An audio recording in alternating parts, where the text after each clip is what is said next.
our MC of the day. He's a man, he's a media personality. He has a lot of title. We grew up in an environment where our parents didn't have the know-how of deciding that I want my child to be a surgeon. We grew up in an environment where parents wanted people to be teachers, nurses and doctors, or a policeman. So we didn't have actuarial scientists.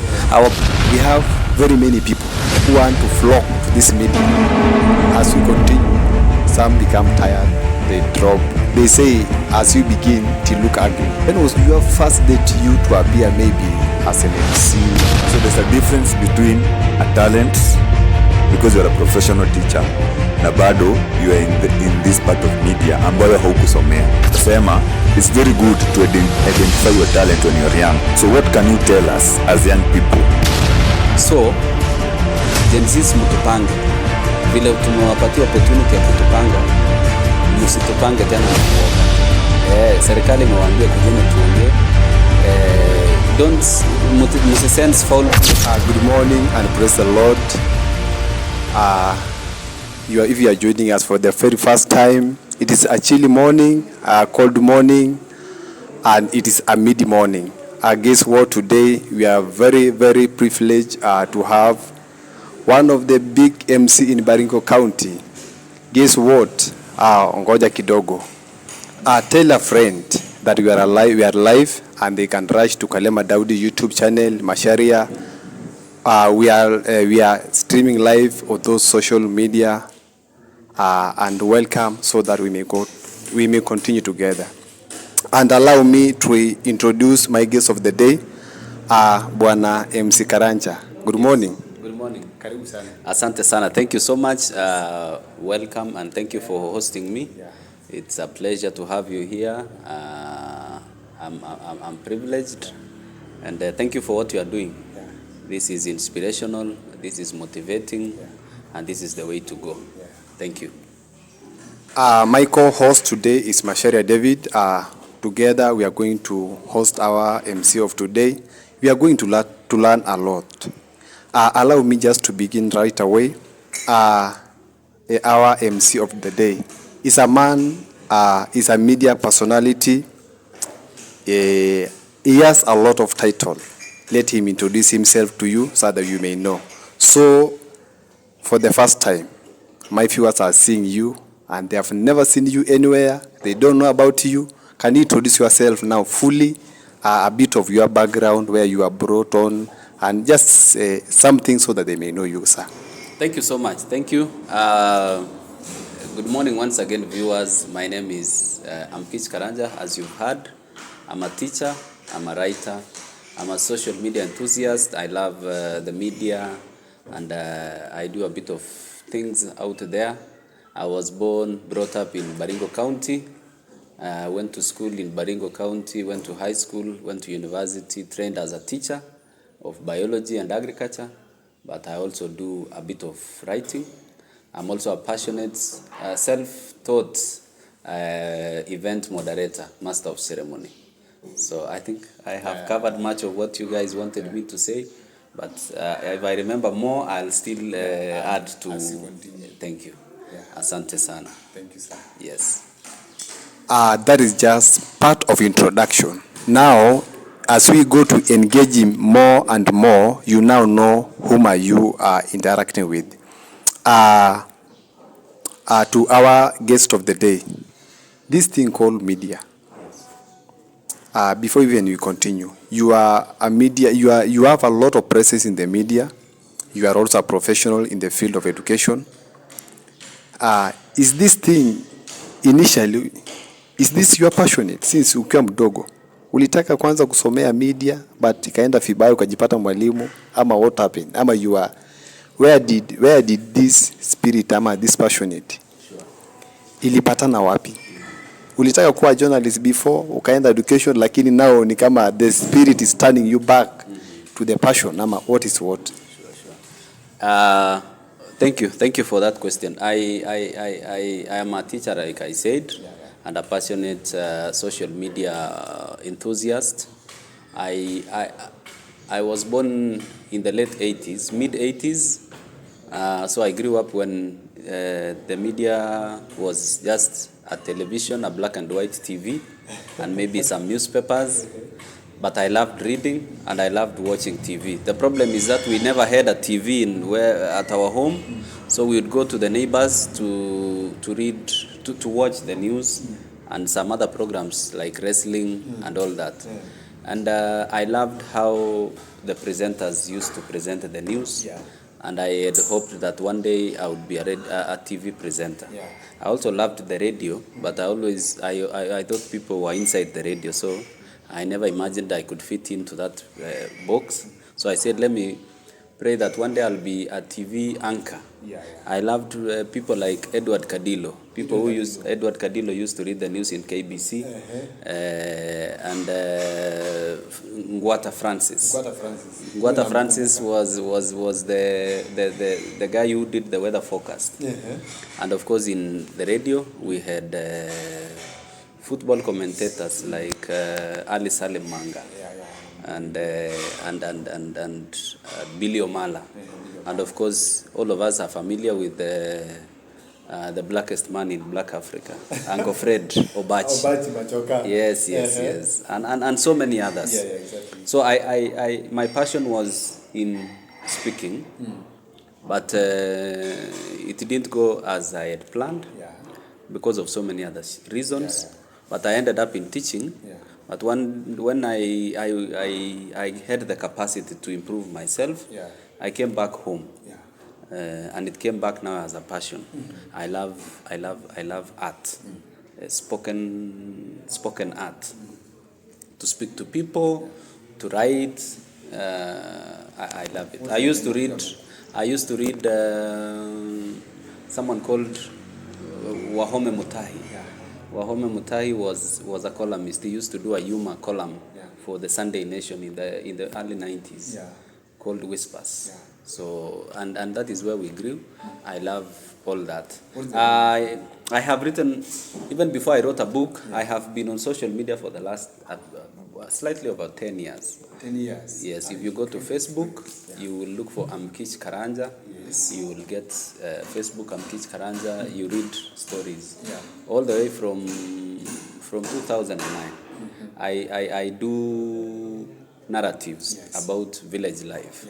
I also have a media platform, a YouTube channel, Amkich Media, or you can still get Amkich TV, and of course on X, and even on Instagram. But I'm seriously present on Facebook. I have written a book called The Tales of the Savannah. The Savannah is where we were brought up. It profiles short stories of our lives when we were young, which is a deviation from what is happening currently. It was an interesting life, but of course with technology and all other things, this is where we are. So much for my passion for the media. I'm not a trained media personality. I'm a teacher, but I've just found myself there, and it has prompted me to go back to school and study something to do with media and public relations. So I'll be updating on that in due course. Thank you. So I have a question. Yes. So you have a very impacting history. So niko na swali nataka kuuliza. So there's a difference between a talent, because you're a professional teacher, na bado you are in this part of media ambayo haukusomea. So because you are an experienced person, tunaweza sema it's very good to identify your talent when you're young. Sindio? Kulingana na wewe. So what can you tell us as young people? Tukiwa shule, bado tusisahau talent yetu. Kwa sababu, even you find the said hustle you are doing, that's your talent, it may be paying you more money than where you're professional at. Can you tell us about that? Yes. Thank you, Masharia. I want to say this, that the reason why we have people being professional in one field, doing something else in one field, and earning money using their talent could be probably the educational foundations. Maybe the system of education in this country is not keen enough to notice that this learner is supposed to be a writer early enough. And I'm glad CBC is coming, the competency-based curriculum is coming, so that we're able to identify the skills that the learners want to pursue, so that you don't train someone to be a teacher and yet they wanted to be something else. So the reason why we find ourselves in this situation is because we were not given that opportunity to maybe pursue what we wanted because of so many other reasons. But let me say this, that when you find yourself in a professional field, it doesn't limit you from being something else. You should never limit yourself. There is always room for exploring other avenues. You can still be something else while working out there.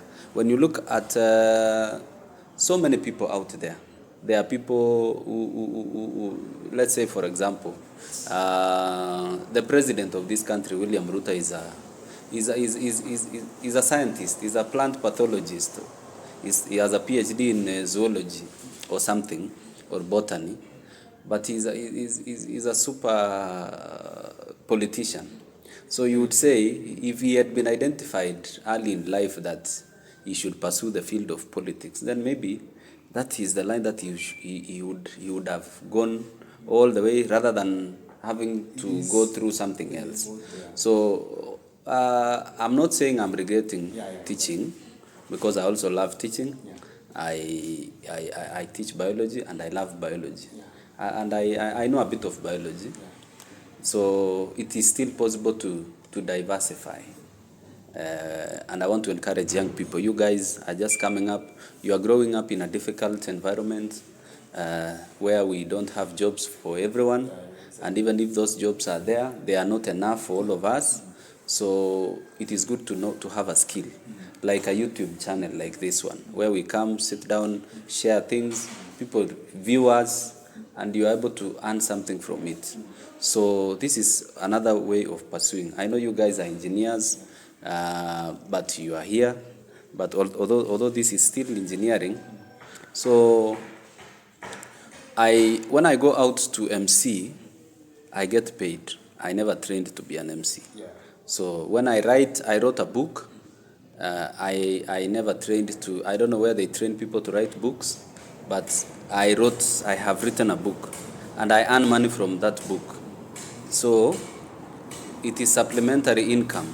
It supplements what we have. As a country, I'm sure we've not been able to pay the people that work for the public service enough money. It's not enough. You may never be able to pay teachers the money that it's enough for them. We also have issues with doctors, and everyone else is saying the money that they are being paid is not enough. So as we wait for maybe the economy to improve and the future to reward us with better income, you need to be bright and diversify. I don't know if I've answered your question. I have another one. Before you... So, in short, we have said young people are supposed to study the things that they are passionate at. Juu hadi itakuwa rahisi kuelewa. So, in short, according to your story, young people that are coming up must study the things they are passionate at. Sindio? If they have the opportunity. Okay. If you have a chance to study what you love, it is better that you study what you love. Because we grew up in an environment where our parents didn't have the know-how of deciding that I want my child to be a surgeon. We grew up in an environment where parents wanted people to be teachers, nurses and doctors, or a policeman. So we didn't have actuarial scientists. Our parents didn't know that. But now that we are in a generation where we know these things, look at your child, look at your son, your daughter. You can be able to tell this one can be a lawyer. Unamwambia, you create an enabling environment, academic environment for her to become a lawyer, for him to become an engineer, a pilot, and all that. So if you have the opportunity to study what you are passionate in, pursue. If it's not possible, all is not lost. You can still do a lot of things with your passion, because passion is over 80% innate, 20% is what you just furnish by learning a few skills. Thank you very much. In case you are joining us for the very first time, kindly just go down below, subscribe, like and share this content. Tunaendelea na mgeni wetu Bwana Karanja. Yes. From the very beginning, you told us a bit of your history. Can you remember the very first day? Because we have very many people who want to flock to this media. But as we continue, some become tired, they drop. Because they say, as you begin to look ugly. When was your first day to you to appear maybe as an MC or on a social platform? Now, when you know, if I do a recording, I'm or a MC, kuna comment, some people comment you, sometimes you watch yourself. Okay, yes. How was it? Was it challenging? Ilifika point ukasema like lakini kama nasukuma, ni kama regret, ni kama si kwangu. Can you tell us what happened the first free day? I may not be able to remember the very first day of when I became an MC, but I want to recall it this way, that I grew up with esteem issues because we had problems with language, communication. We grew up in a village, but when we went to high school, we realized we didn't have the right English, we didn't have the right Kiswahili. When you speak, you shrub, inaitwa kushema, watu wanakucheka, and then your esteem goes down. But then, I'm lucky to have gone to a school where I interacted with a few friends who knew how to speak, and I had a passion for writing, so I was able to improve my spoken English. Watu wanasema English is not a measure of intelligence, but I said nevertheless, let me try to be better in it, because it's a mode of communication.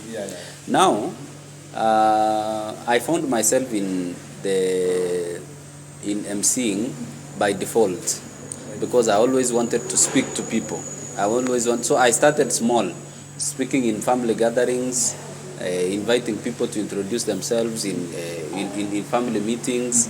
Then I went progressively to small meetings, and then before I knew, people were asking me to MC their events. So I said, why not? And then of course MCing just came the other day. You know, it is a new field that was not there maybe 10-15 years ago. So we are the pioneers of event MCing, of course again exiting, and I would want to encourage young people like you. It is good to also train in this field of MCing. It is rewarding as long as you know what it really needs. But then back to your question, it is always not easy to start. Sometimes you say something and people criticize you. They say that was a stupid comment you made. Next time you have a microphone, mtu mwingine anakuambia uliniharibia sherehe yangu. So you are tempted to give up. You know, there are people who hate their voices. Yes, you listen to yourself in the microphone and you hate what you are listening to. And I would encourage people, penda sauti yako, jipende vile umekaa. Don't look at someone else and say ni kama mashari ya ndevu zake ni mzuri na it's appealing to the public kuliko yako kwa sababu iko tu katikati, you know. So of course I also grew up with this challenge. You realize I'm very dark, so I also grew up with the challenge of people laughing around at me and telling me wewe ni mweusi sana, ukisimama kwa ukuta watu wanafikiri kuna mlango. Unaona? So those issues were there, and I will still want to encourage people. It is not easy to start, but don't give up. Yes, I hated my voice, I didn't like my face, but this time I have emceed quite a number of events that I believe are high. I don't know how to call. Yes, I don't want to call them high class, but I have emceed events where national figures are. I'm actually a corporate MC.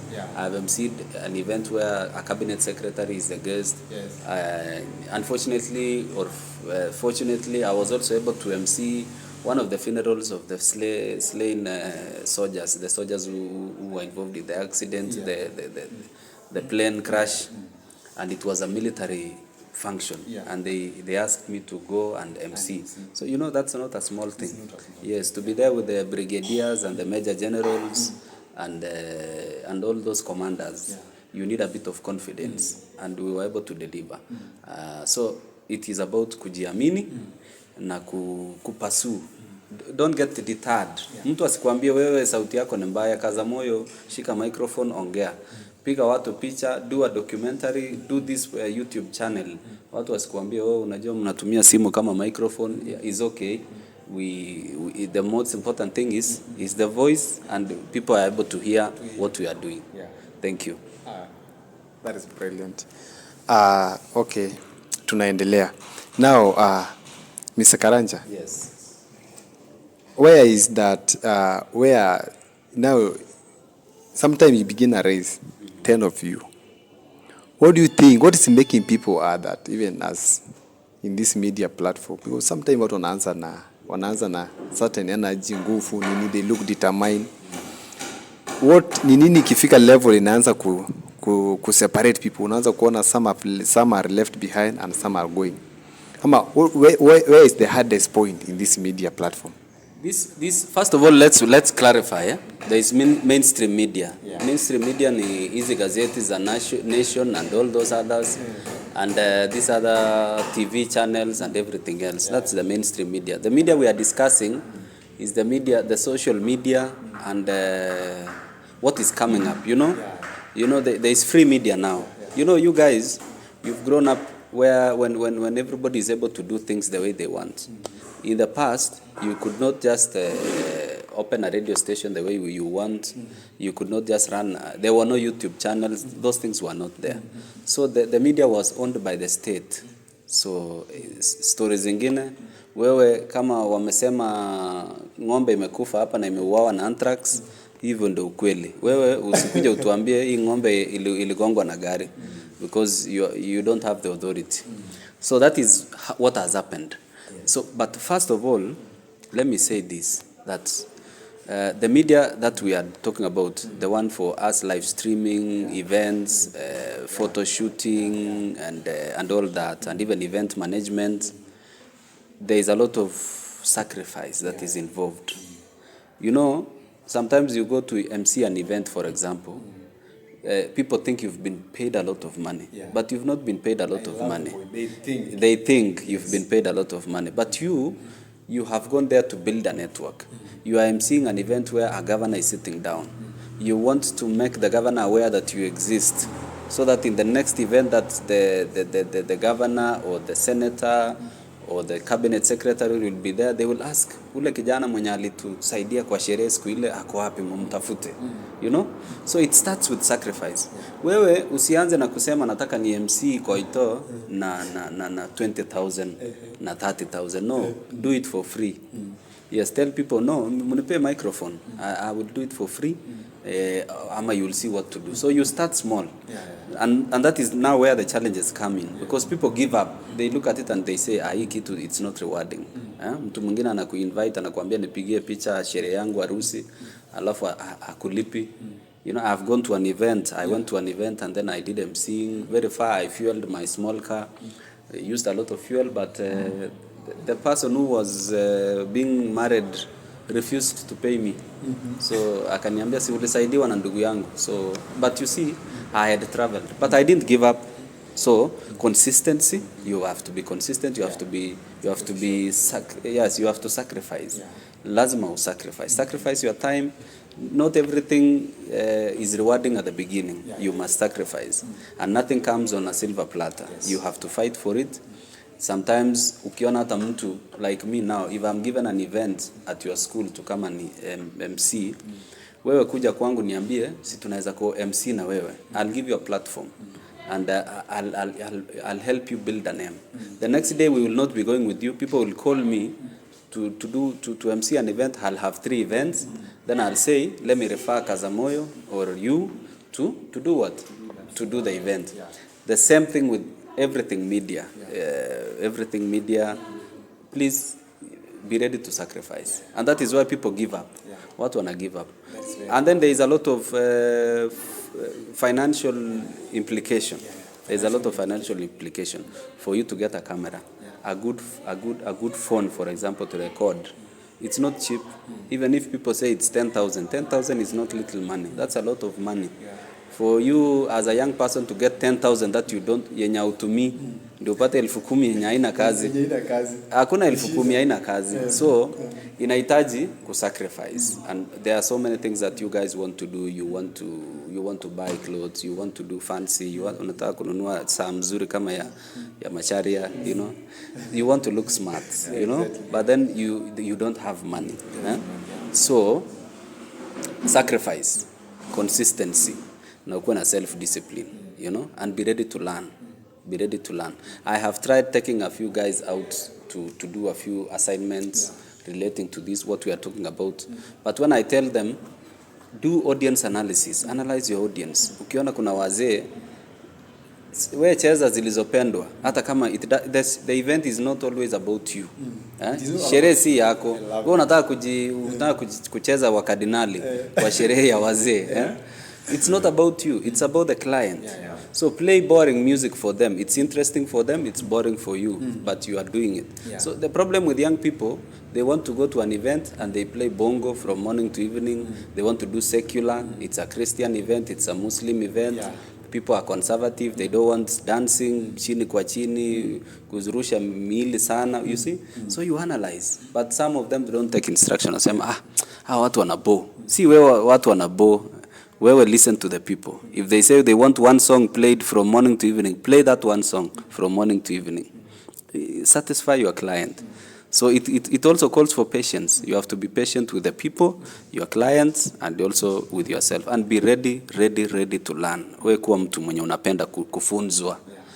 The reason why I'm also here, I have looked at mentors. I have invested. I go to the YouTube and watch people who do a lot of stand-up comedy. They do event emceeing. Churchill, for example, they do a lot of nice emceeing. Yes? But you have to go and watch. You have to spend data. But you know, young people, they will only go to TikTok, look at girls dancing, and then waste bundles. Search for how to do public speaking, how to do event emceeing, how to dress, how to introduce, like that. Yesterday I was watching how to introduce a corporate event, a property launch dinner.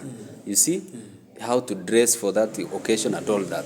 So the difference between people who pursue that career and those who give up: patience, resilience, sacrifice, self-discipline, and the willingness to be taught. I have a question. Yes. What can you tell an upcoming MC? Yes. How can he or she overcome discrimination, underration? Hasa mtu nini unaweza mwambia nivo overcome hiyo? Yes. I have always talked about something called kujiamini. Kujiamini. If you believe in yourself, nobody will even tell you that you didn't do well. Of course, baada ya present your item or you do your thing, you self-analyze yourself. Yes? You analyze yourself. There are things you can notice you messed, and even if people tell you, by the time the people are telling you, you've already forgiven yourself. Wewe unajua ule blanda hapa, ushajisamea. Learn to forgive yourself by the audit yourself na ujisamee. When you forgive yourself, you reconcile your psychology with yourself. So haita kusumbua, unaona? Na ukubali usha mess na there is no reverse. Kama event ilikuwa mazishi, you cannot unbury the guy so that we begin the funeral afresh, so that you can make those corrections, unaona? Kama ni harusi, pete ilishavaliwa, imeisha. You cannot reverse. Wait for the next wedding to correct what you did. So I want to encourage those upcoming artists, MCs, the creatives out there. Don't listen to the negative voices. Ignore them. But listen to the positive voices, the vibes that encourage you, the things that build you. Listen to those ones. Ignore people who are telling you, wewe ati unajua watu wanakujanga wanakuambia karibu sasa ujue. Karibu ukue kama nani? Karibu. Sasa wakikuambia karibu ukue kama Macharia, because ni kama yeye ako juu kuliko, usione kama wamekudharau. It is part of encouragement. Unasema sawa. So I started by people telling me karibu ukue kama so and so, kama so and so. Watu wenye nilikuwa nafikiri nimeshawapita, lakini bado wajamaa wananiambia karibu nikue kama hawa. So I was wondering kwani yani bado niko chini ya hawa. But then with time watu wakaniambia wewe sasa unafaa upelekwe State House. Unaona vile kina chipukizi wanafanya kwa events za president. Wewe unafaa kuwa huko bwana. Now you see, if I had given up when they told me karibu kuwa kama ule village MC mwenye nilifikiri niko juu yake, if I had been discouraged and gave up, I would never hear the guys telling me karibu sasa upewe national events. So it starts small. Don't listen to the negative voices. Yes, and this applies to everything, not just MCing. You know, we've narrowed down to MCing, but everything you are doing. Hata ukivaa suti yako, mtu asikuambie hii suti imekaa vibaya. Hapana, wewe ulijiangalia kwa kioo uko sawa. Na the whole day kana hiyo imani kuwa wewe uko sawa. You see? And that is how to work tall and have a positive high self-esteem, positive self-image. That is very important. Thank you, sir. Actually, we have known actually what's around you, advice to those who are growing and even those who want to maintain. So don't just think like even if you are top there, possibility of you coming down is also there. So they say a wise man will never ignore advices and would like to learn more and more. So allow me to ask you, Bana MC. Let us just go a bit out of our topic. Yes. You are seeing what's going on in the country. Of course, yes. And we can't ignore, by the way. It's true. It's important that we have. Very many people will watch you, and actually your comment may build someone. Because people are saying we have misinformation, so people are saying we have information. So we would like to get even, what do you say about the situation of our country right now? Well, the situation of our country right now is not, we all accept and agree that we are not at the right place, but it depends on how we look at. We look at it as an opportunity to relook at the things, the journey that we've come. We've traveled since we got independence in 1963, 61 years ago. It is an opportunity for us to reflect. As much as so many things are not working out right, we understand the frustration of the young people.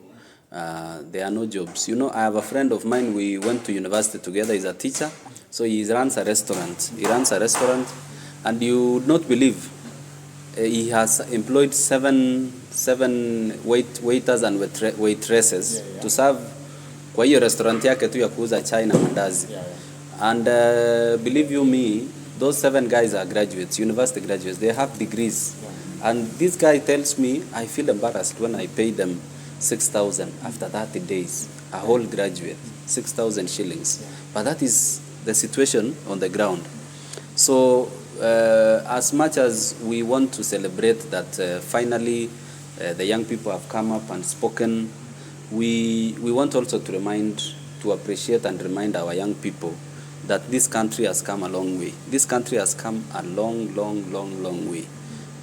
In terms of everything, in terms of infrastructure, in terms of peace, in terms of education, we have traveled a long journey. We may not be there yet, but let us also be careful we don't go a single step back.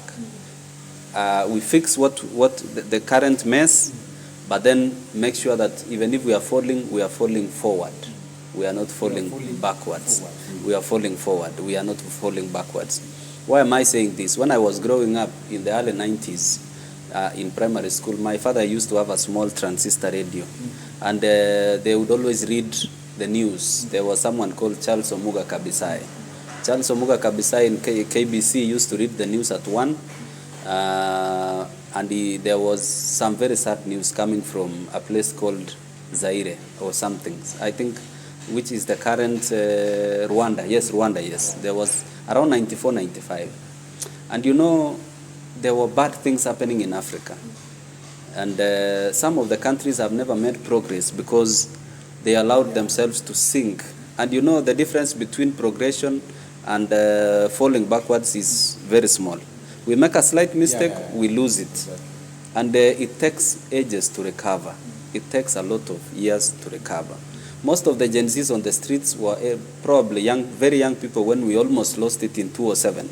In 2007, we had a crisis in this country. People lost lives. And those of us who were old enough to understand what was happening, we freak out when we see wanton destruction, we see crime, and we see what is happening in the streets. And as much as we wish that things are done differently, that the country fixes its things that are currently happening, let us not lose ourselves. Let us not lose the foundations that other people are admiring from us. The peace that exists in this country. If we lose it, the democracy, yes, the governance, though it may not be as good as we may debate on whether the governance is good or not, but again, so many countries want to be where we are. I have friends, because of the advantage that I have of being on social media, I have friends in Uganda. Some of my friends in Uganda, they tell me that you guys, nyinyi watu wa Kenya tunaona kama US. It is always the dream of every young Ugandan to be in Kenya. It is always the dream of a young South Sudanese to live the life of Kenya. But now Kenyans, we are taking what we have for granted. But we are urging that let us also allow ourselves to be part of the discussion. Nyinyi Gen Z, mkisema sasa you are leaderless, you are but you see, even Moses went to Mount Sinai to bring the 10 Commandments. Yeah.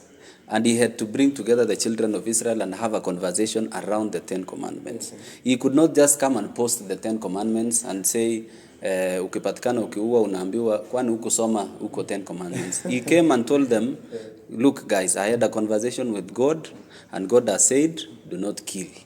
And then, they had a conversation around those 10 Commandments. Let us have a conversation around what you guys want and what the government is providing and what as the citizens. I'm a millennial. That's why I'm saying you guys, because I know you are younger than me. Exactly. But this country belongs to all of us. Yeah. So we are doing well. The chaos notwithstanding, we are doing well. Yes. Okay, look at that camera. Yes. Now, Gen Z are very many. How do you suggest a leader of Gen Z to look like? Because we are very many, and now we cannot say the activist should be our leader. So how would you guess that? How now?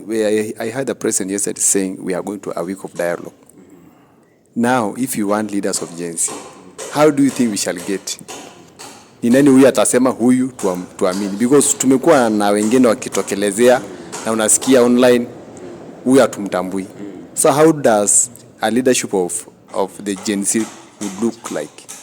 Well, we are not able to configure clearly how a leader of a Gen Z should look like. But I understand the concerns of the Gen Z that maybe from history, there are people who have taken advantage of situations. And people will prop themselves as leaders and eventually become sellouts, so that we don't achieve, or the objective of what was being sought is never achieved. So what I can say for sure is that every system in the world, there must be leadership. Exactly. There is no way you guys can say you are leaderless and expect things to fix, to get fixed. Yeah.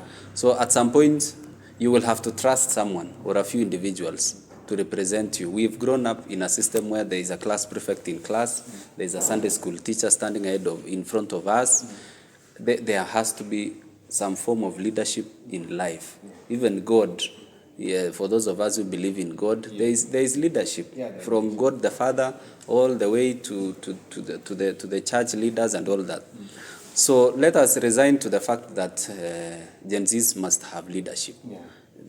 You can be leaderless for some time as you figure out who is genuine and who is not genuine. But then once you are aware, you are able to notice this one is a genuine guy, this one is not genuine, tafuteni kiongozi. And then that kiongozi there are people who are not selfish. There are people who are crafted to be leaders naturally. Kuna watu ukiwapatia 100,000 waambie niwekee mpaka next year, they would rather go hungry than touch your money. There are people who have integrity within your generation. So again, you must learn to trust yourselves. You must learn, you've been given a once in a lifetime opportunity to influence the leadership of this country. Don't again ruin that by becoming too ambitious. Like you say we are leaderless, and then now how do you want things to be fixed? Because there has to be a conversation. There has to be a conversation.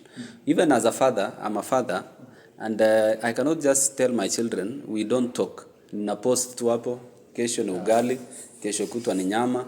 You see, we must talk. I must ask my kids, did you go to school? Mwalimu alisemaje? I must organize my family. We must, a functioning society, there must be a conversation. Let me just ask you my last question before I give my host a kuulize. You are a media personality, man.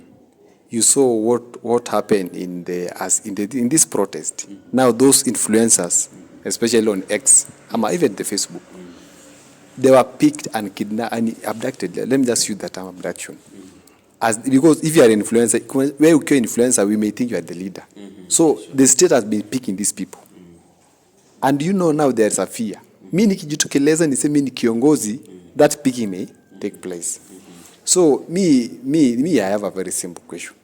I hope it's the government doing a wrong calculation. Because they are showing, and they are posing a threat, and they tell them, bring leaders. So how can it happen, these people to have a leader? Yet, even while I see leaders, wanakuwa picked in the night, siju unaona umeona kwa being captured by the CCTV, in a strange, hata wewe ungekuwa wewe leo wa jinsi tu kuwa point, you would not like, because of the terrible pictures and images tunaona wakifanyia influencers who are not even leaders. Can you comment on, I want you to comment between this, the system calling leaders of Gen Z to have a dialogue, and even what they are portraying the other side. Let me say this. First of all, we are operating on insinuation. We cannot confirm that it's the state abducting people. We can't also define an abduction and differentiate it with an arrest, because we are not specialists. We don't know what exactly that means. But we've heard that people are being abducted or they are being taken for interrogation. Of course, we don't want to go there. But then you've told me that maybe the reason why the Gen Zs don't want to come out openly and say we are the leaders is because maybe the government will handle them in a not so good way.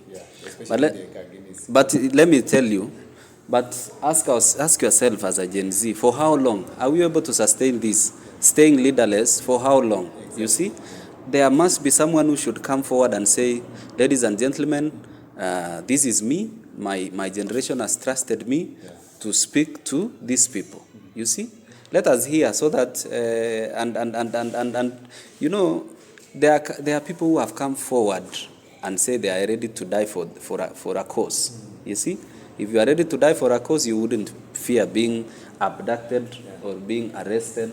You see, you are willing to sacrifice. Nothing comes easy. So I would challenge the young people and all of us that let us not fear. Let us not live in fear. Of course, you see, it's good that the media is here to be able to show to the world what is happening. Exactly. So I'm sure, even if you, Macharia, you today you said, my generation have trusted me with the leadership. I want to have a conversation with the president. Everybody will be listening. And if you go have a conversation with the president and then you disappear after 2 weeks, then we will associate your disappearance with your conversation with the president. But then before that happens, let us give that dialogue a chance. And of course, put your demands on the table. Some things are not doable. You know, if my children wake up today and they tell me I need a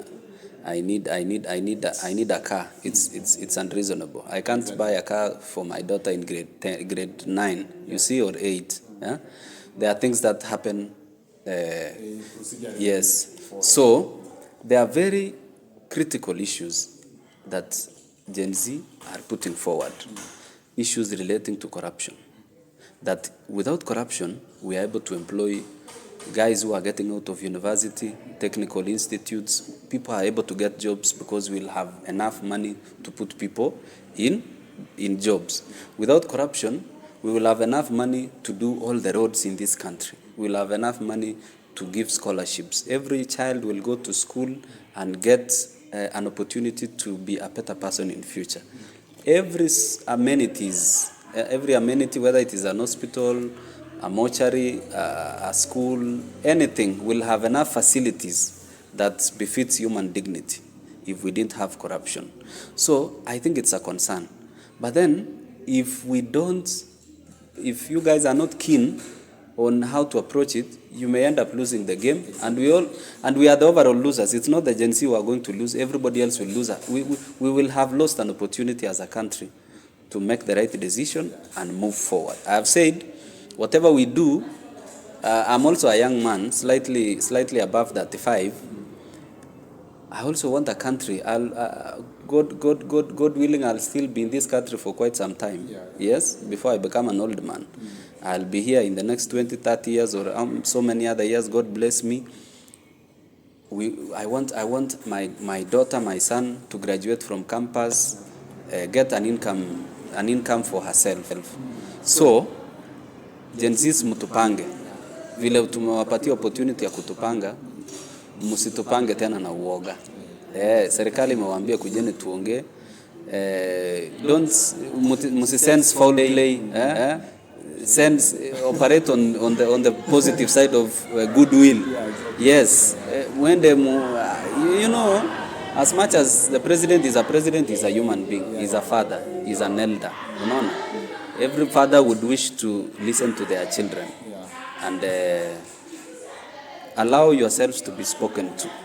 Because you see, I keep telling my brothers and sisters who are younger than me, tunapiganga story nyumbani nawaambia, hamtakuwa 22 years old forever. Guys, hata sisi tulikuwa 22 years old. Some other generation will come up, alpha, and they will tell you guys, Gen Zs, nyinyi hamna kitu, hakuna, nyinyi wazee, hakuna kitu mnajua. Unaona? So, nyinyi fanyeni yenu, move on. Watu wengine wafike, wafanye yao, but the objective is for the betterment of the future of every citizen of this country. We guard the integrity of this country. We may not be doing well, but this is an opportunity for us to do well. Yes. All right. It is absolutely well explained and well understood. I believe so. Now let me just come to something. Do you know CDF? Yes. And you know this money in the county, some wanaweka ikiwe, wanaitaji, hii wanaandikisha basari. Yes. If they put this money together, Kenya yote, walipange school fee mara moja tu. Yote, hakuna hii ya kusema tunampatia MP, patia governor. Will it make education free? Ama bado itahitaji watu walipe some fee. Juu inaonekana hizi za kuenda sijui CDF nini, kuna a lot of corruption which is making. So can you tell us something about that one, that in the education system? Let me just tell you from my knowledge, from the years that I've grown up, initially there was no CDF. So let us first of all inform you guys that there was no CDF. CDF is a new thing that came slightly around 20 years ago when the Kibaki came. I think around that time, then we had CDF. Now, I began this conversation by telling you guys that this country has come a long way. There were days when even to fix a road, it had to involve a district officer, kulikuwa na vitu zinaitwa District Development Committee, DDC. So it was, the money would come through the region, the provincial commissioner, come to the district commissioner, come to the district officer, and then the chiefs, then we can have a road. Unaona? Plus the roadside declarations of maybe the president would come and say, we are going to do this road next week, and then it will be done. But let me tell you, before CDF, some of the things that are you are seeing now, they were in a deplorable condition. When we went to school, some of us, apart from the buildings that were built by the white people, the British, the colonialists, some schools didn't have classrooms. They didn't have, they had never seen a cemented floor. So when CDF came, it gave an opportunity for every school to be assisted, for every dispensary, for every, I have seen even an MP from this place build offices for chiefs. Our chief hapa alikuwa anatumia nyumba ya matope. Then we decided that let us use CDF to build a decent, ni pesa ya serikali, tutumie, tutengeneze ofisi ya chief, tujenge madarasa.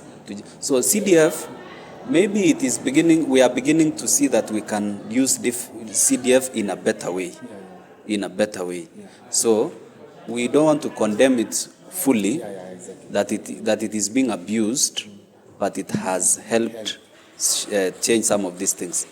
Rural access roads, the roads that are being done by some of the politicians. What we need to do is to check the pilferages. We are losing a lot of money through corruption that would have done, instead of us doing a road, 10 kilometers, they end up doing 7 so that 3 can be eaten.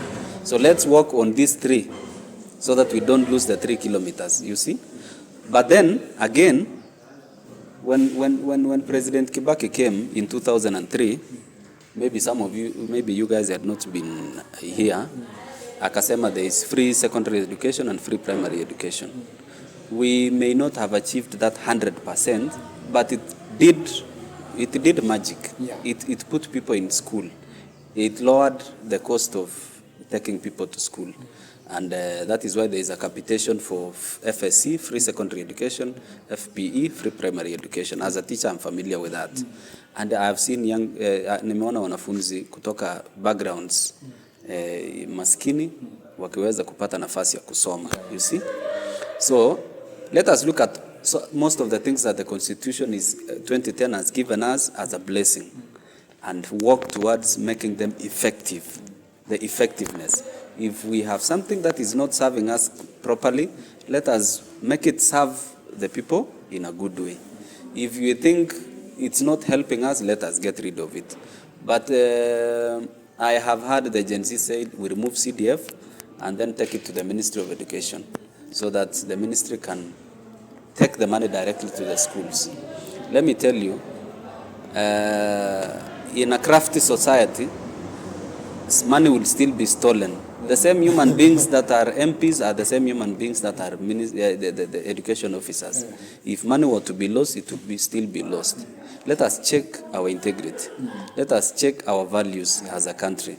That when we are giving money, let us make it punishable to mess up with public funds. So let's punish people who have wasted money, who have abused office, so that we deter the stealing. So we put institutions in place, like for example, the EACC, Anti-Corruption Commission, Ethics and Anti-Corruption Commission. Let them prosecute people. And then when you get prosecuted, let us not also have the same wananchi, wakiambiwa MP wenyu ameiba, wanaenda kwa barabara wamesema umetuonea. You see? So we'll never make progress. Yes. We'll never make progress. So as a young man, I want a country where when people are found doing the wrong thing, let them be punished. Unaona?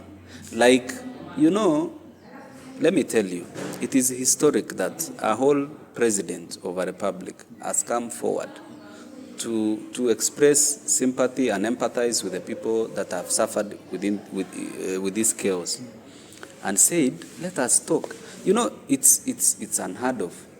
Which president would accept to come to Twitter, to X? Twitter, yes. And na avumilie vile nyinyi Gen Z mnamuongelesha huko kwa X.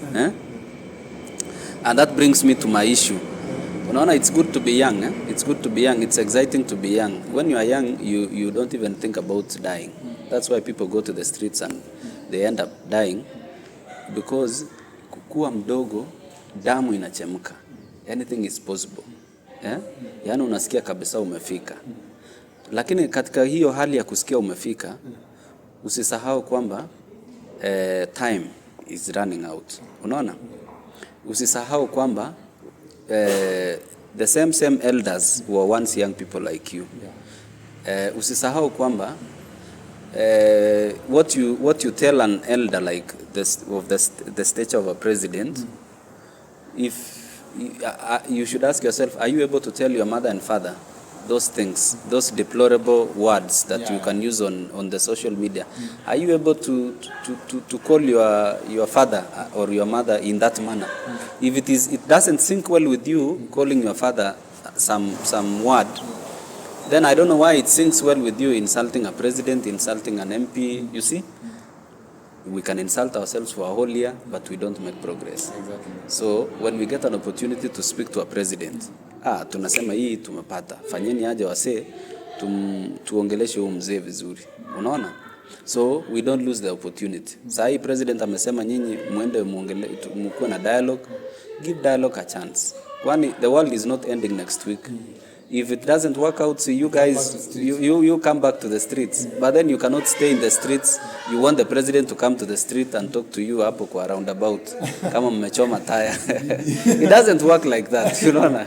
So, at least we operate within reasonable limits. But again, let us not lose focus.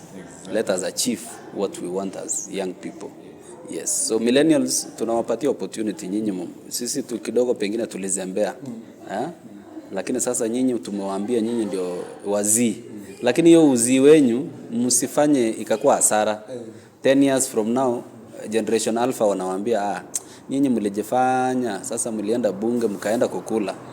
Badala ya mkasema chakula haina chumvi. That was not the objective. But you see, so let us not lose the focus. Wow, that is a brilliant lecturing. Do you have any question, Macharia, to our guest? Now, even as we are about to come to an end of our show, we thank you for your time. Thank you for continuing to join us. Now, our guest, even as we are ending, I hope now the ball is in between. There is a lot of wisdom flowing from your mouth. But just to finish on politics before we come to conclusion. Now, so umetuambia we should have a dialogue. Sasa nani anaenda kufanya dialogue? Tuseme leo yes. Okay, according to you, to the situation, ni nani anafaa kwenda kufanya? Because you are reasonable actually, very reasonable. Sasa hawa vijana sisi Gen Z, hadi mimi ukiniambia how does it look like? Sasa up to here, hata sasa tukisema yes, inamaanisha we still have 2 stages. Stage 1 to look for a leader, number 2 send him to go and have a dialogue. How does it look like? You see, I believe this thing has been happening for the last like 2-3 weeks. By now you guys should have been able to see that this guy anatupeleka vizuri ama huyu anatudanganya. You know, I'm old enough with my little ears, slightly above 3 decades. I am old enough to know that people can really take advantage of situations to make money. Hii shida yote, poverty is the enemy. Everybody wants to make money. So people are looking for opportunities to make money. And let us not be blind to that fact. As much as people are emotional and we have to be careful how we say things, in most cases, again, we must accept the truth that people can easily take advantage of the situation and drive you guys in a direction that will favor their pockets. Because I know people want to make money. People will not come to the streets for the whole day, the whole night, and they are not Gen Zs, but and you wonder what is motivating them. Yes, even if it means they want a better Kenya for us, all of us want a better Kenya. Even as we sit in our sitting rooms and in our schools and in our places, we all of us are suffering to some extent. Everybody wants a lot of money. Yeah, hata sisi tukiwa hapa, we want money for a microphone, and that's why we want you to subscribe to this channel, so that we are able to get something and get a better microphone. So subscribe to this channel. We want money. Nobody doesn't want money. Everybody wants money. So but now I have told you, by now you guys should be able to know nani msee mwenye mnamuona ni genuine na nani ni fake, unaona. But if you also take a month to tell who is good and who is not good, then it means you guys are also lacking in wisdom. You don't want to you are not serious. So let us do. You guys should do this. Give an opportunity for the people that are leading you. I have seen some guys who have come up. I was there during the space when the president was there, and I saw some guy called Otero, someone, Osama. Later on, guys were calling him a sellout. Yeah. I don't understand why. Just because he accepted to host that space, yes, the president. So you see, if you are telling us we don't want A, B, C, D, tell us what you want, like X, Y, Z. Now the Gen Zs are calling for the dissolution of cabinet. They want the cabinet to be sacked, the entire cabinet, or I don't know, a section of the cabinet. All of us agree that there are cabinet secretaries who are incompetent. Yeah. Yes? Or maybe they just doing things the way we don't think they should be doing. But do we have options? Wewe ukiambiwa leo wewe unataka nani akuwe CS wa education? Do you have 3 names you can give to the president as Gen Z? Gen Z mukona CS wa roads. If you think you don't amtaki mrecommend, mukona engineer mwenye anajua kutengeneza barabara kushinda huyo. You see, that's the question. Yeah. Those are the questions we should be asking ourselves. If we don't want this, do we have an alternative? And now you guys are not willing to sit down. You are not proposing. The only way you can propose names is when you are sitting down. You cannot nominate a cabinet secretary in the street. It doesn't work like that. You see, unajua kuna kuanga na how things happen in the world over, not just unique to Kenya, even in the US, every country has those uprisings and demonstrations and people go to the streets. But at the end of the day, something needs to happen. Even if Russia is fighting with Ukraine or Israel has issues with Palestinians, people will be fighting, but at the end of the day, there will be a treaty, there will be an agreement. Exactly. You see, there is a gospel artist called Joel Kimeto. He sings in Kalenjin, and he sings about the power of the pen. Na anasema ameurere nen kalamet means don't play with a pen. Anasema it is more powerful than a gun. Ati when a pen appends something, the gun ceases to fire. Yeah, exactly. You see? So it takes a pen, and a pen can only be done, can only work when we have a paper. Yeah. And a paper can only be placed on the table, and then it is agreed that you utakuwa unafanya hivi, mimi nitakubali kufanya hivi. So we all love this country. This is a beautiful country. I have my friends who are in the US. They are doing things in the US. They are in school. They are earning good money, but they are telling me that the taxes are terrible. The weather is bad. I have a cousin who told me that she was in some country, and then one day the news kwa hiyo country ikaflash a KQ plane ikiland, and you know she broke down, she cried. Yani kwa sababu ya ile upendo aliona ndio ile ndege yetu. You know that sense of patriotism. So we have a country to protect. But at the same time, we cannot sit down and cheer corruption. We have a president who has accepted to listen. Let us give him an opportunity to say what he has in mind, and you guys also tell him what you have. We have a middle ground. That's why we negotiate even dowries. Ukitaka kuoa uwezi chukua tu msichana wenyewe, unaenda kwa nyumba unaambiwa leta ng'ombe 20, wewe unasema niko na 12. Eventually unaambiwa ngangana tafuta ina ingine ikuwe 16. That's how you end up getting a wife. Unaona? But you don't just say we have to do things my way. It's not practical. It's not practical, but it is good to be firm. But at some point, let the firmness be rewarding. Yeah. And these things we are doing in this generation, let us not be selfish. Let us not be selfish. Let us not imagine we are looking for good governance for ourselves, good pay for ourselves, good roads for ourselves. No, this country does not belong to us per se. It belongs to the future generation. I want my daughter to grow up in a country which has peace, which has a good economy, a thriving economy, which has respect for human rights.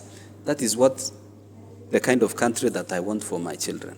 So in essence, we are doing this not for ourselves entirely, but even for the future generations. So let's not be selfish, like kama mbaya. But then, ninajua nilisikia majensi walisema hata hatuna watoto, sasa hatuna shida.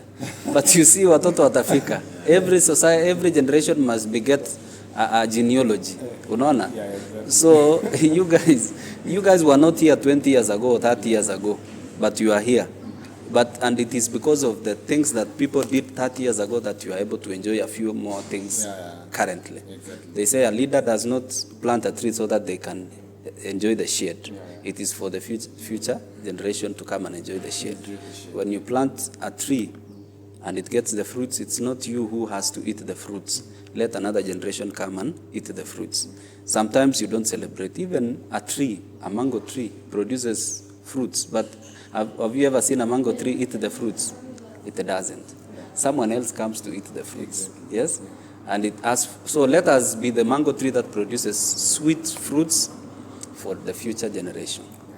So let us, I've said, if we are must fall, let us fall forward. Thank you. Nimeongea kama mtu najua vitu mingi. Yeah, thank you very much. I have a question. Yes. So, in short, unataka kutuambia, according to your own opinion, is this mambo ya Gen Z nini maandamano, is it manageable? According to you, what can you say according to you? Is it manageable? It is manageable. It is, I don't know what you mean by manageable, but it can be managed when you guys have structures in place.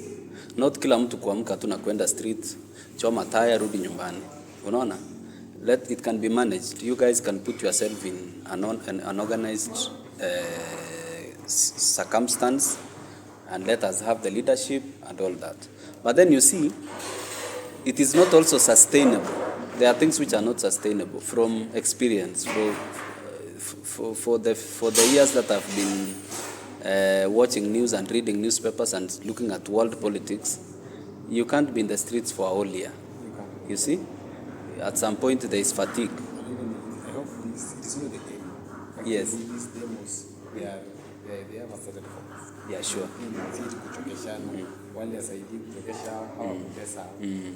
So you see, even when you set targets, they say when you set targets must have timelines. Yeah. Yes? Yeah, you must have a timeline. You must say by July we should have sat the president down. By August, one of us should be a member of the cabinet. By the end of next year, CDF 75% should be with the ministry. You see, there must be achievable objectives. Yes? And those objectives must make sense. You see? So that they are not just, we don't exist in the world of utopia, the world of imagination. You see? So, it is manageable if you guys are able to sit down and trust yourselves. What is evident, sai nyinyi amujiamini, majenzi amujiamini, you don't trust yourselves. But by now you should be able to trust 1, 2, 3 of you, and then we move forward. Tunawaangalia. I'll come back for the closing remarks. So as we are about to have a closing remarks and or departure remarks, Bwana MC, I see something. Do you know, the government should not be like a family where the father carries the burden of everyone. Sure. The father is carrying the burden of children, the mother, and some small sibling. I wonder, do you know, like, I see like Ruto is also, yeah, anabeba burden. Najua this thing is corruption. It is trickling downward. Unapata ka governor ni corrupt hata kuliko president. But people are pointing finger to the president. So I hope we must let everyone be held accountable. As we go for the president, let us go for governors. Even I am coming, I'm really checking. Governors wanajificha sasa. They have left the president to carry everything. MPs wamejificha, MCs wamejificha, and very many official down. So tunaona one common man called who? The president.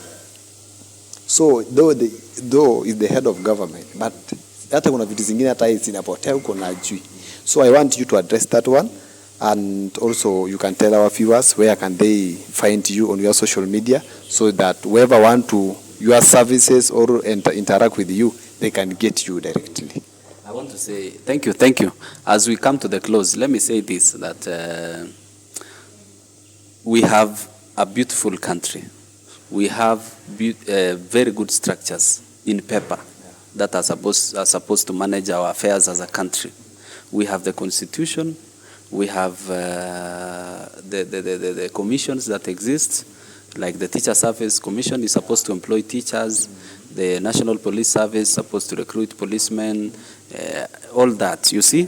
We have the Ethics and Anti-Corruption Commission that is supposed to check corruption, integrity issues, you know.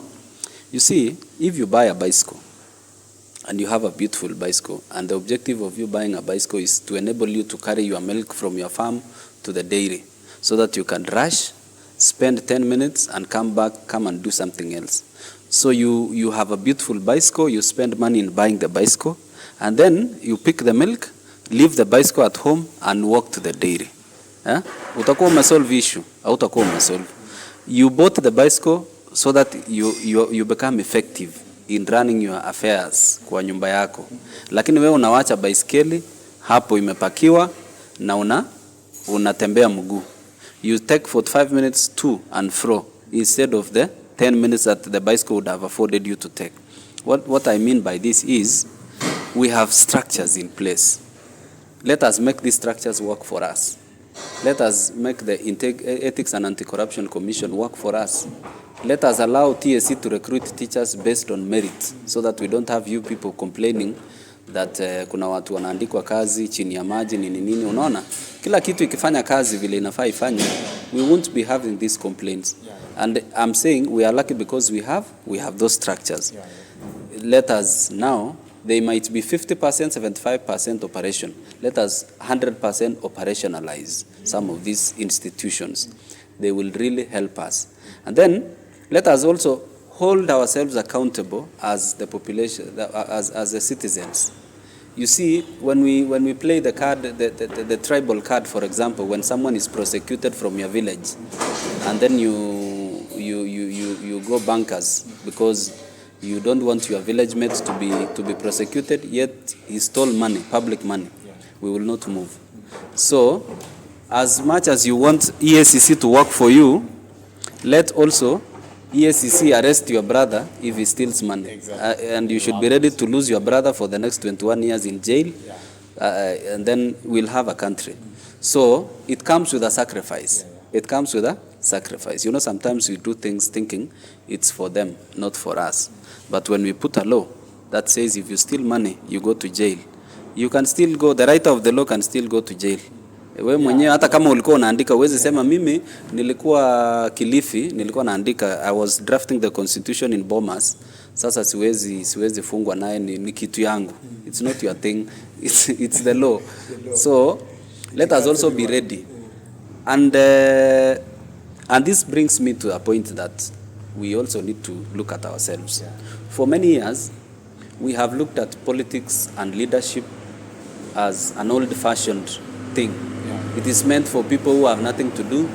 Going to vote is for the old people. So young people, nyinyi mmekuwa kwa PlayStation, mnacheza mko kwa PS, sasa ile watu wanaenda kupiga kura. Unaona? Ukiulizwa hata saa hii unani CS wa tourism, you don't know because it doesn't bother you. You see? You become a fourth party in the running of the affairs of this country. You are not even a third party. Yani you are non-committal. I want to ask the young people, by looking at this camera, I want to tell the young people, let us also be fair to ourselves. Let us come out and register as voters. let us come out and show up for public participation when public participation is announced. When they say they are going to wanakuja hapo baraza kugawa pesa za county, let us come for public participation.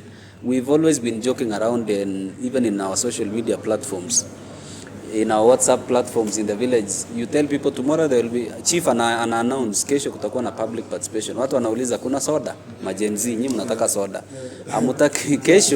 Kesho pesa ikipotea, barabara inaharibika, mnashangaa kwani hiyo pesa ilikawiwa lini? Hiyo pesa ilichukuliwa siku yenye wewe ulikuwa unataka soda ya 30 bob na ukaambiwa hakuna ukaambiwa hakuna viti, there are no chairs kwa baraza. There will be no public public address system. Wewe unasema wewe unaona ni kama those are vitu zao. It's not vitu zao, it's vitu zako. Wewe mwenyewe you need to be present there, say I want this money to be used for a cattle dip instead of this, and then ask your MCA, ile pesa tulikupatia 30 million ya last financial year tukakwambia uchimbe dam. Where is the dam? Before we give you this 35 million ya kutengeneza barabara za village. You see? So let us also participate. And I want to encourage all of us. Sisi we have been a lazy generation, millennials. Unaona? Hata sisi we are victims of that. We've not even been asking questions. But you guys are asking questions. But it's not enough to ask questions. Get something that can put someone out of leadership, put someone else into a leadership position. You can't do that if you don't have that voters card. So I'm looking forward to 2027. I want to see you guys, the Gen Zs, because I've been voting since 2002. So I want to see you guys, not 2002, 2007. Nataka nione vile nyinyi mtapiga kura 2027. Bado kutakuwa na watu wanaamka saa 5 na kusema mimi sifanyi hizo vitu. Ama you work in Nairobi, you say I'll not go to the village to vote. Kwani huyo mtu mimi sipigange kura. Unajua kuna kuanga na very lazy statement ya kusema sipigange kura. Hiyo kusema sipigange kura, you are giving an opportunity a thief to be elected as an MCA. A thief to be elected as an MP. All the way up, but then you had that opportunity to say the alternative, but you didn't present yourself. So sisi tunatokeanga tu kwa sababu senator anakuja kuomba kura, atatupatia zetu tao ama punch ama 200 zetu, we are done. Siku ya kupiga kura it's a no show. So then kidogo we complain the country is not being run the right way, yet you had an opportunity to make it right using the ballot. So as much as how wazito wako huko juu, they may not be doing the right thing, let us look at ourselves also. Sisi kama millennials tumekubali tulifanya makosa 1 2 3. Hata nyinyi Gen Z tokeeni, pigeni kura 2027. Pigia mtu mwenye unataka, pigia mtu mwenye utaki. You see, I'm saying this as an MC, as a young person. Yeah. So that we influence ourselves tujiambie vitu za ukweli. Unaona? Yeah, so I think that is it. Unless there is anything else. So you can actually share. Oh yes. So in conclusion, ladies and gentlemen, thank you for having been part of this interview. I'm not used to being interviewed. I think it's the first time. I have always been interviewing people. I have always been an interviewer. So leo imekuwa siku yangu ya kuulizwa maswali. So I am sorry if I may have not done it the good thing. So nataka mimi ni mwalimu, lakini I also do a lot of community service, which includes civic education, educating young people and ourselves on our rights, on our responsibilities. We cannot just demand for rights when we are not responsible. If we only look for money and we get money for bundles, and the only thing we go to the internet to look at is porn and some other things, we will never go far. I want us to be responsible young people. Let us never give up. Let us struggle. Let us do the best that we can. Let us roll our sleeves. Enda kwa mjengo, usijali, utapewa 500 shillings jioni ama ni 300, and it will make a difference. When you are given that small money, let us try to invest. Nunua hata kuku, itataga mayai next week, itakuwa, it will not be a kuku, itabadilika ikuwe kondoo, tupande namna hiyo. Everything comes with a sacrifice. When you go to the internet, look for me on social media. I'm Kich Karanja on Facebook. You can search me on Facebook. I'm Kich Karanja. You can also look for me on YouTube. I'm Kich Media or I'm Kich TV. Instagram, I'm Kich Karanja. X at I'm Kich Karanja. I'm also an author. I'm a book writer. So you can also look for The Tales of the Savannah. I'm in the process of writing another book. We will be launching it in due course. Thank you so much, guys, for having me. It's been a pleasure. We've tried our best to say that the things that we know, some of them we may have gotten them right, maybe we missed a point or two in others, but the objective is that we want a better, prosperous Kenya. And that's why I came with this flag. Because I'm a patriot. I know I will never be a citizen of any other country.